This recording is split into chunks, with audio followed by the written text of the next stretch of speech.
Esa era la primera parte, ¿no? Indirecta o indirectamente. Y la segunda habla del beneficio de dedicar el mérito. Eso es muy importante. O sea, cada acción tiene que tener un principio y un fin. Normalmente solo pensamos en el acto, pero es muy importante que sea inspirada con una motivación pura altruista. Y al concluir, sellada por la dedicación. Creo que el curso de fin de semana, ¿no? O el domingo pasado hablamos de lo que es un acto completo, que tiene 4 aspectos, ¿no? Motivación o intención, acto, objetivo, que logre su objetivo, y después la conclusión, cómo nosotros evaluamos lo que hemos hecho, lo que ha transcurrido. Eso sella el acto kármico. Y cuando es un acto completo, necesariamente va a producir un efecto particular. Entonces, al concluir toda actividad, meditación, tenemos que sellarlo. Otra vez recalcando esta motivación altruista. De todo corazón deseando esto que he hecho, esto que he dicho, esto que he logrado hoy. En toda mi vida, en todas mis vidas y todo lo que voy a hacer en el futuro. Y de atrevido, dicen los bodhisattvas, dedica lo bueno de otros también. Y todo lo bueno que esté haciendo los demás, que todo eso sirva para mejorar el mundo. Para traer más paz, amor, iluminación en el mundo. Que ese sea el destino, la meta, el resultado final de todas mis actividades, de toda mi energía. Que no quede ningún residuo egoísta en esa labor. Y ahora vamos al 102. Nunca ni aun a costa de mi vida abandonaré a mi maestro, el amigo espiritual, que es sabio en la doctrina del gran vehículo y supremo en la disciplina del bodhisattva. Aquí hay una nota en el gran vehículo y también los comentarios lo explican, ya que creo que es la primera vez. Cuando hablamos de yana, ¿no? Yana en sánscrito quiere decir vehículo. Nosotros hablamos de camino espiritual, pero el Buda muchas veces insistió en usar vehículo en vez de sendero o camino, queriendo decir que el Dharma, ¿no?, es algo que nos transporta de nuestro estado mundano al estado de perfección de la iluminación. Y esa idea de que el Dharma, las enseñanzas, es un transporte, ayuda a comprender que es algo que debemos eventualmente también trascender. Que es algo que nos está acercando a la verdad, pero no es la verdad. Es algo que nos transporta o nos acerca a la verdad, pero no es necesariamente la verdad. El ejemplo que siempre doy del dedo apuntando a la luna, ¿no? No confundir el dedo con la luna. Entonces todo lo que leemos de Shantideva es algo que está indicando la verdad, una aproximación, una pista para que cada uno de nosotros encontremos esa verdad dentro de nosotros.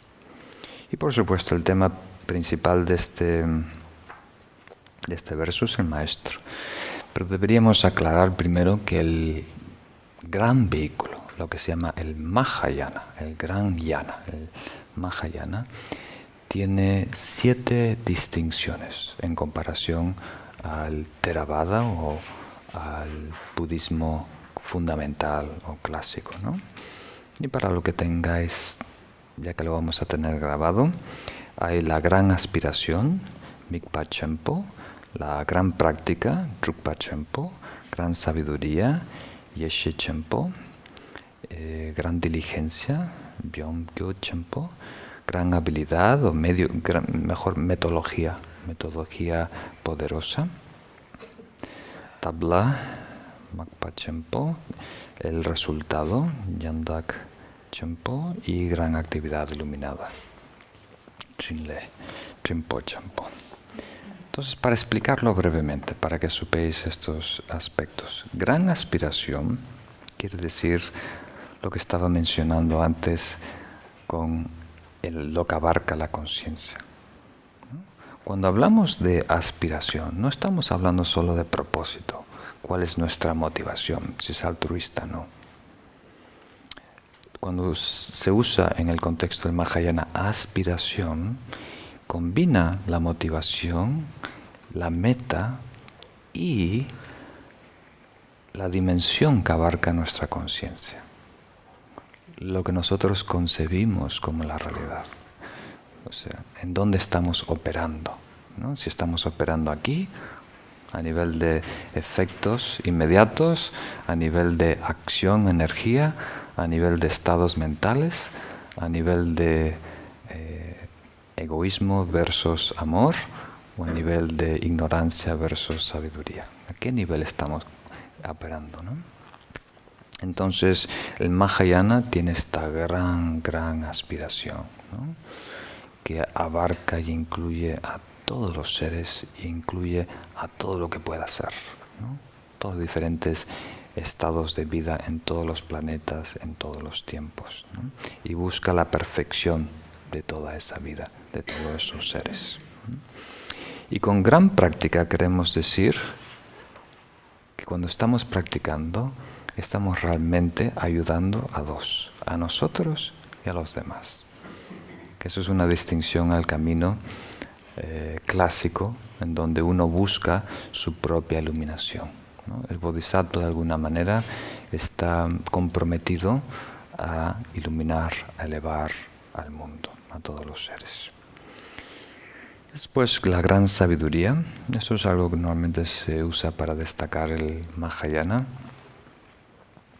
El budismo se puede explicar en el contexto de 4 escuelas filosóficas. El Mahayana tiene 2 de ellas, el Yogacara y el Madhyamika. Y tiene una presentación más precisa de la realidad, ¿no? Del punto de vista de los maestros tibetanos, de todo el Mahayana. El Mahayana incluye el budismo tibetano, el budismo de Zen, el budismo de Tierra Pura, ¿no? O sea, todos los países de Nord-Asia, ¿no? Tibet, Nepal, Mongolia, Japón, China y, bueno, parte de Vietnam es también Mahayana.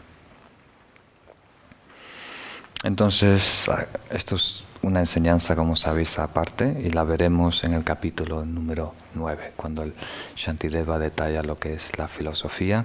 Ya iba explicando lo que piensa y cree cada una de estas filosofías y cómo la siguiente refuta a la anterior, corrige sus limitaciones.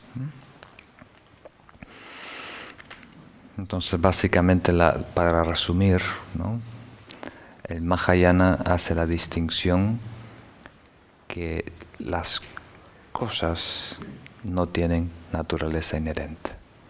El budismo Theravada, el budismo clásico, trasciende el yo personal, el ego, ¿no? Por supuesto, creen que un ser no tiene ego. Pero el Mahayana da un paso más y decir, no solo la personalidad carece de esta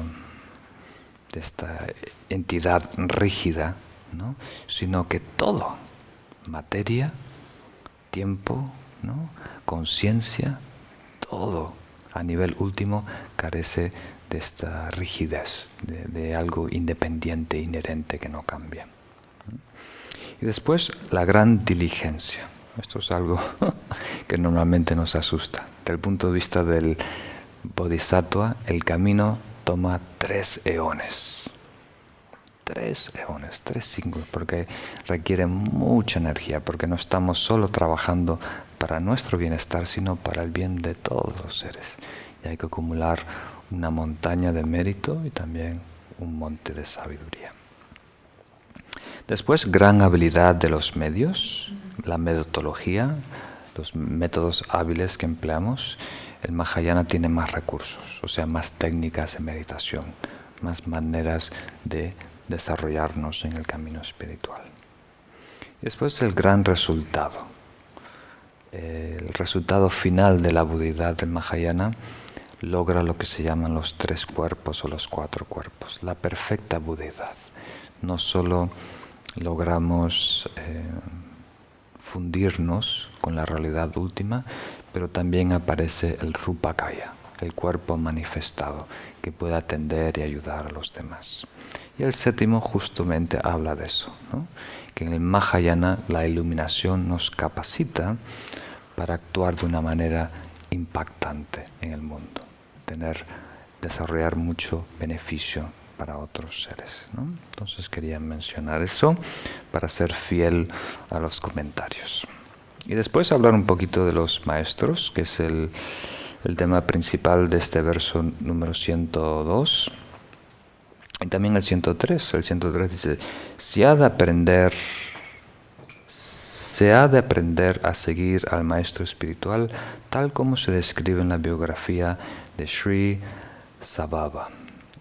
Estas y otras enseñanzas del Buda se entienden leyendo los sutras.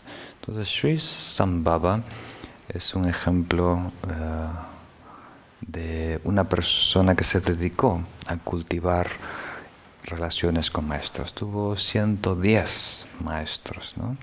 Y muchas veces esos maestros le pusieron muchas pruebas, ¿no? Que tuvo que superar de servicio y demás, ¿no? Entonces sirve como un ejemplo para inspirarnos. Y nosotros deberíamos leer la biografía de los grandes practicantes y saber cómo ellos han desarrollado y cultivado esas relaciones con el maestro. Para empezar, esto puede sonar un poco extraño, ¿no?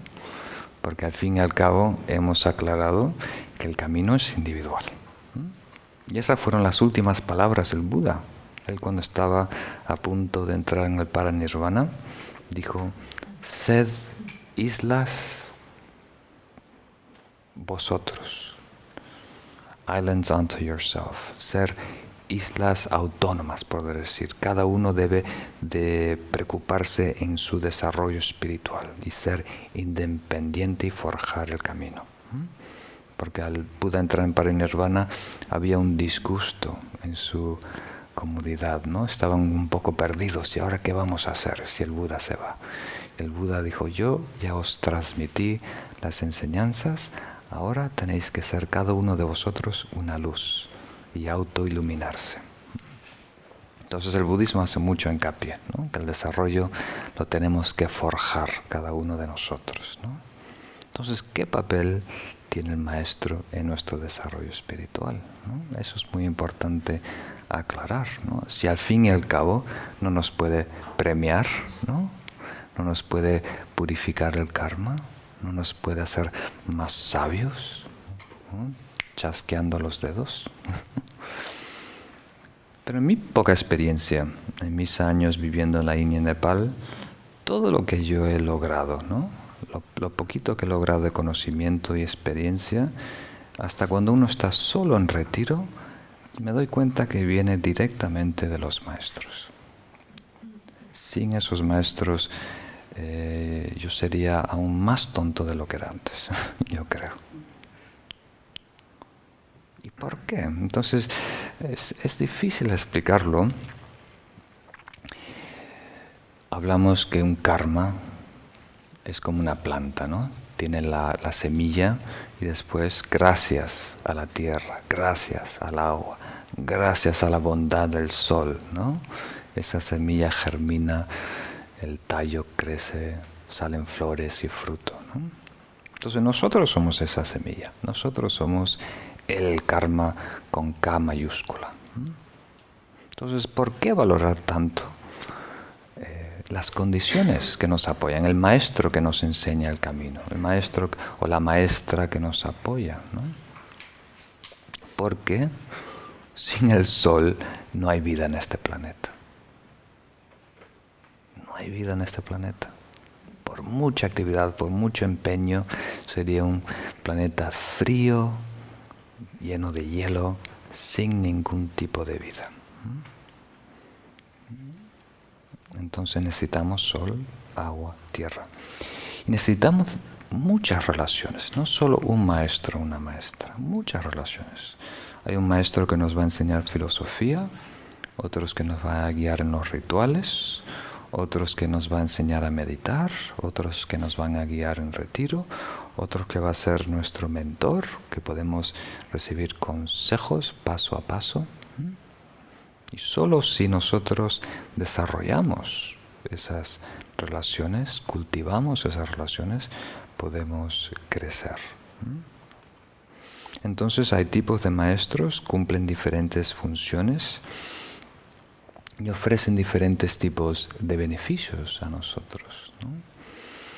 Entonces, ahora que estoy mirando la imagen de su santidad Sakatrisen, que un maestro de esa magnitud antes de llegar ya está aquí, ¿no? Va a llegar aquí a finales de mayo, pero su sombra ya está con nosotros, ya estoy hablando de él y ya estamos moviéndonos, ¿no? Como centro para recibirle y preparar el centro para su llegada. Entonces, ¿cuál es esa diferencia que nos hace acercar a los maestros? Yo creo que se puede resumir en la fe que tenemos, que están interesados en nuestro bien.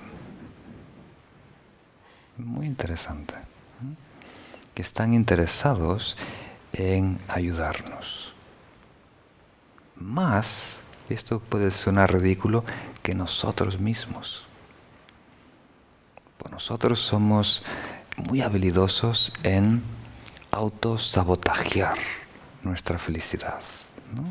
Autosabotajear nuestro desarrollo espiritual. Se nos ocurre la estrategia ideal para arruinar, ¿no?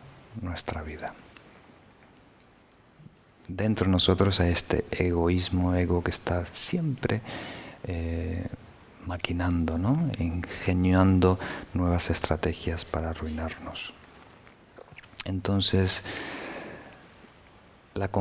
y no son todos los maestros. Yo he estado en la India, Nepal muchos años, pero tengo en mente como 7, 8 maestros que tengo la plena confianza que están interesados en mi desarrollo espiritual, en mi felicidad, ¿no?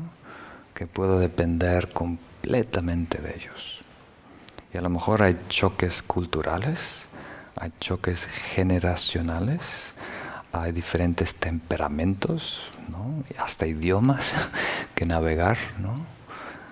Pero lo más importante está claro, que esa persona haga lo que yo haga, diga lo que yo diga, vaya lo que yo vaya, está más interesada en mi felicidad que yo mismo. Y eso es algo precioso, ¿no? Que alguien tenga eso por una persona sin, como se dice, un contrato familiar o sin un contrato amoroso, ¿no? Sin estar en las trincheras en una guerra y pasar por algo que alguien genuinamente esté interesado, sin nada a cambio, sin recibir. Porque hay, por supuesto, personas que están inspiradas por lo que se llama ambición personal, ¿no? Que de alguna manera quieren aprovecharte a ti de alguna manera para desarrollar sus proyectos o publicar un libro o hacer diferentes cosas, ¿no? Y no como un aprendizaje para ti, sino como un logro, ¿no? Allá afuera en el mundo. Entonces hay que tener mucho cuidado, como dice su santidad de Dalai Lama, y espiar en los maestros, que sea una persona que tenga conocimiento, sabiduría, experiencia y por encima de todo estas otras dos cualidades, ¿no? De que estén interesados realmente en tu felicidad, desarrollo y que sean fiel a sus enseñanzas, ¿no? Que no prediquen una cosa y después hagan otra, ¿no? Que tengan cierto dominio sobre sus aflicciones. Entonces normalmente, para resumirlos, se cualifica a los maestros en esos tres: que tenga conocimiento, sabiduría, que tenga cierto dominio de sus aflicciones, o sea, buena conducta, y después que esté interesado genuinamente, altruísticamente en su bien. Y esto no es tan fácil detectar, no es tan fácil detectar. Hay que ser muy cuidadoso. Y después hay que invertir tiempo en cultivar esas relaciones, ¿no? Entonces, estas dos personas que me llamaron hoy son como yo, personas que no tenemos mucha experiencia, queremos ayudar y de una manera torpe y forzándonos en la vida de otro, ¿no? Pero estos grandes maestros tienen toda la paciencia del mundo. Su santidad el Dalai Lama y su santidad Sacred Chosen no vienen con una agenda, ¿sí es así? Una agenda personal. Yo voy a crear, desarrollar esto. Ellos vienen completamente abiertos. Y la persona viene antes de ellos y le explica, yo quiero hacer esto, yo quiero hacer esto. Y si lo ven receptivo, interesantes, le ayuda. ¿Captan la idea? Entonces responde a las necesidades, inquietudes. Muy interesante. Y si la persona no tiene mucho interés en hacer cambios, entonces se duermen. Yo he estado en muchas entrevistas, ¿no?, con grandes maestros, y la persona estar hablando de sus experiencias, de sus sueños, de cuánto conoce, y el maestro queda dormido.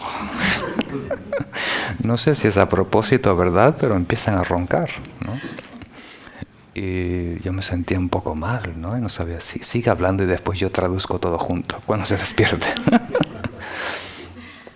Entonces, si realmente es una persona que simplemente quiere demostrar cuánto saben o cuánto han hecho y lo importante que son, ¿no?, se duermen, están completamente, no pueden ayudar, no pueden contribuir, entonces se van a otro sitio. No sé, muy interesante. Entonces, por favor, contemplen eso, el papel que puede tener un maestro, una maestra en vuestras vidas, cómo dar esos pasos, cómo cultivar esas relaciones. Y ahora que se acerca la sombra de su santidad, me encantaría que todos vosotros lo conozcáis, ¿no? Entonces, de afuera van a venir personas de Taiwán, de Australia, van a recorrer todo el mundo para estar aquí. Vosotros que estáis tan cerquitas, no desaprovechéis la oportunidad. Va a estar aquí casi 2 semanas y media, entonces va a tener un poco de tiempo de entrevistas. Me gustaría que cada uno de vosotros tenga unos minutos a sola con él para por lo menos conocerle, ¿no? Sí. Si les empezáis a contar mucho, no estoy contento con la política española, yo voté, ya se va a dormir. Muy bien, entonces queda 2 meses para aprender inglés bien. O tibetano, cualquiera de los dos funciona. Entonces vamos al verso número 3, continúa, y el verso número 4 dice, en los sutras se encuentran las prácticas, por lo tanto deben leerse y estudiarse. El sutra de la esencia del cielo es el texto que debe estudiarse primero. Entonces este se llama Akashagarbha. Es uno de los más importantes en el Mahayana, que detalla cómo purificar, cuáles son los 18 votos principales de un bodhisattva y cómo purificarlos. Después el 105 dice, todo lo que ha de practicarse constantemente se expone extensa y detalladamente en el compendio de todas las disciplinas, por lo que es necesario leerlo reiteradamente. Este es el que está traducido en inglés, pero no al castellano. Es más breve que el Bodhicharyavatara, es un compendio que hizo Shantideva también. Este lo escribió textualmente. Y después él escribió otro que creo que hoy en día no está disponible, o a veces, puesto que es más breve, debe consultarse el compendio de los sutras, un resumen de los sutras del Buda. También leerse diligentemente los 2 textos compuestos por el noble Nagarjuna. Nagarjuna también escribió 2 textos con estos 2 mismos nombres, compendio de prácticas y compendio de sutras, ¿no? El 107 dice, todo lo que no está prohibido en ninguno de estos textos ¿cómo se dice? Verídicos, ¿no? Debe practicarse para proteger las mentes de las gentes corrientes, común y corriente. Se deben aprender los preceptos y aplicarlos perfectamente. Entonces, como estamos resumiendo ahora lo que es la conducta, la disciplina, la ética de un bodhisattva, hay que tener en cuenta estas dos cosas, ¿no? Estamos teniendo buena conducta para... ¿Cuál es la razón principal que descubrimos el otro día? ¿Cuál es la razón principal? La conducta física y verbal es para ayudarnos a domar la mente. Todo el propósito de la disciplina es para prepararnos a ajustar y domar, pacificar la mente. Ese es el objetivo. Y el segundo objetivo es para proteger la mente de los demás. A lo mejor no es porque nosotros tenemos que tener esa conducta, sino para que otros tengan fe en el camino espiritual, ¿no? Entonces, si tú vas por ahí y le dices a algún compañero en trabajo que tú eres budista o estás tomando un curso de meditación, tú estás representando las enseñanzas del Buda y te tienes que comportar como tal, ¿no? Porque esa persona no va a meditar porque tú se lo digas, va a meditar porque ve que funciona en ti, porque tú estás actuando de una manera noble, respetuosa, amable, dulce, ética, altruista y demás. Entonces hay que vivirlo para que otros estén inspirados al desarrollo espiritual. 108. Examinar constantemente el estado de acciones de cuerpo y mente, entre comillas, eso tan solo define brevemente lo que es mantener la introspección vigilante.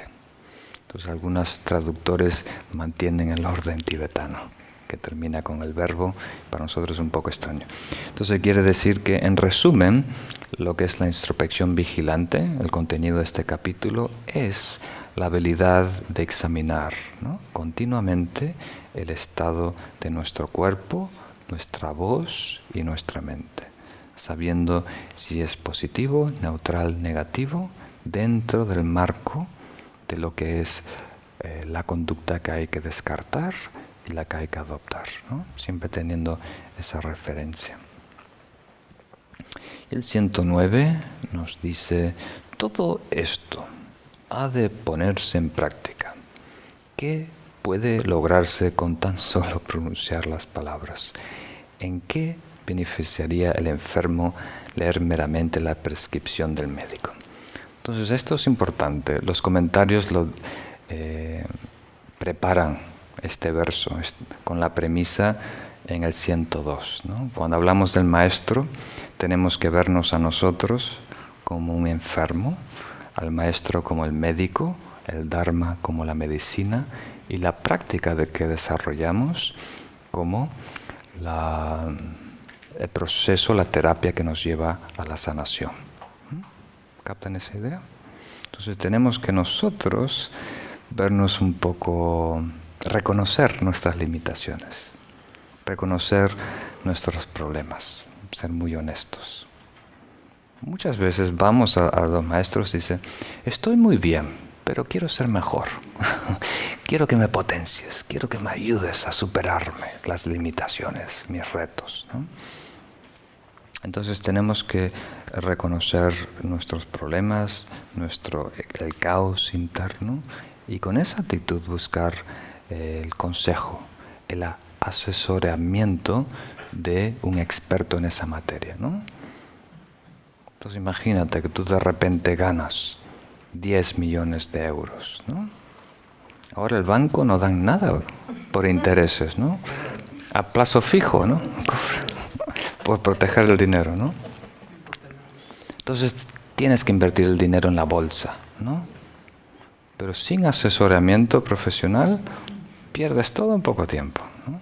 Entonces cuando estás introduciéndote en un ámbito muy diferente, necesitamos el asesoramiento de un experto en esa área, ¿no? Como el médico nos aconseja en nuestro malestar. Entonces, teniendo eso en cuenta, si esa es la premisa, entonces aquí nos recuerda, si tú estás enfermo y tienes medicina, esto solo funciona si la tomas, ¿no? Si emprendes el camino. ¿Os acordáis la despedida que hizo Su Santidad el Dalai Lama el año pasado en Nueva York, que les conté, después de la enseñanza?